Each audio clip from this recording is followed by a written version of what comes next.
আজকে রেসিপি হচ্ছে পালং শাকের পরোটা। আমাদের অনেকেরই পালং শাক পছন্দ হয় না, আমার তো খুব ভালোই লাগে না একদমই পালং শাক খেতে, কিন্তু গ্রিন ভেজিটেবলস তো আমাদের শরীরের জন্য খুবই উপকারী, তাই খেতেই হয়। তাই আমি এইভাবে পালং শাকের পরোটা বানিয়ে খেয়ে থাকি, আর এতে কোনো বোঝাই যায় না এটা পালং শাকের পরোটা, আর খেতেও খুবই টেস্টি লাগে। তার জন্য এখানটায় আমি পালং শাকটাকে একটু গরম জলে ব্লাঞ্চ করে নেব, হালকা করে ব্লাঞ্চ করতে হবে, বেশি সেদ্ধ করা যাবে না। পালং শাকটাকে ভালো করে ঢাকনা দিয়ে আমি 5 মিনিট মতন ব্লাঞ্চ করে নেব।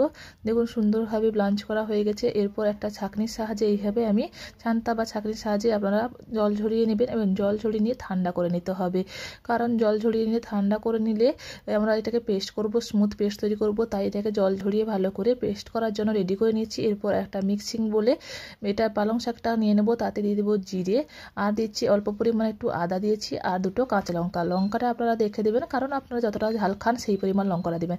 এরপর এটাকে স্মুথ পেস্ট তৈরি করে নিচ্ছি। দেখুন কতটা সুন্দর একটা কালার এসছে, সবুজ রং পুরো, আর পরোটাও পুরো সবুজ হবে, দেখতে খুবই ভালো লাগে পরোটা। এখানে আমি আটা নিয়েছি, তারপর এখানটায় জোয়ানটাকে হাতের সাহায্যে এইভাবে একটু ঘষে নিচ্ছি দুটো হাতের সাহায্যে। এরপর এটাকে দিয়ে দেবো জোয়ানটাকে। এরপর দিব স্বাদ মতো লবণ দিব স্বাদ মতন। এখানে সবুজ গ্রিন ভেজিটেবলসটা আমাদের শরীরের জন্য উপকারী, তাই আমি পালং শাকের পরোটা খেয়ে থাকি। আপনাদের যদি বাচ্চারা না খেয়ে থাকে, খেতে যদি না চায়, তাহলে আপনারা এইভাবে বানিয়ে দিবেন পালং শাকের পরোটা, তারা খুবই আনন্দের সহিত খেয়ে নেবে, আর কিছুই লাগবে না এই পরোটার সঙ্গে। আপনারা যদি চান একটু চাটনি বা আচার টাইপেরও খেতে পারেন, বা টক দই, কিন্তু এতে কিছু না দিলেও কোনো অসুবিধা লাগে না। এই পালং শাকের পরোটা খেতে খুবই টেস্টি লাগে। এরপর আমি লবণটা দেওয়ার পর যে পেস্টটা তৈরি করে রেখেছিলাম সেটা দিয়ে ভালো করে এটাকে একটা ডো তৈরি করে নেবো। যেভাবে আমরা পরোটা বা রুটি মাখাই সেইভাবে আমরা এটাকে একটা ডো তৈরি করে নেবো, বেশি শক্তও না বেশি নরমও নয়, এটা যেভাবে রুটি করা হয় সেইভাবে একটা ডো তৈরি করে নেবো। দেখুন কত সুন্দর একটা কালার এসে গেছে, সবুজ হয়ে গেছে, দেখতেও খুব সুন্দর লাগে, পুরো কালারটা পুরো সবুজ হয়ে যায়, পরোটাটার কালার সুন্দরভাবে আমাদের মাখানো হয়ে গেছে, সফট একটা ডো হয়ে গেছে। এরপর এখান থেকে লেচি কেটে নেব, ছোট ছোট করে লেচি, যেভাবে আমরা রুটি তৈরি করি সেইভাবে লেচি কেটে নেব। লেচি কেটে নিয়ে এটাকে ভালো করে বেলে নিতে হবে।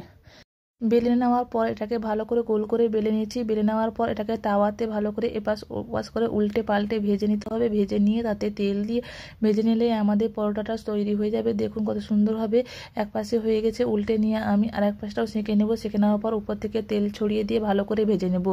এইভাবে আপনারা বানিয়ে দেখবেন, খুবই টেস্টি লাগে পালং শাকের পরোটাটা, আর বাচ্চা থেকে বড় সবারই পছন্দ হবে এই রেসিপিটা।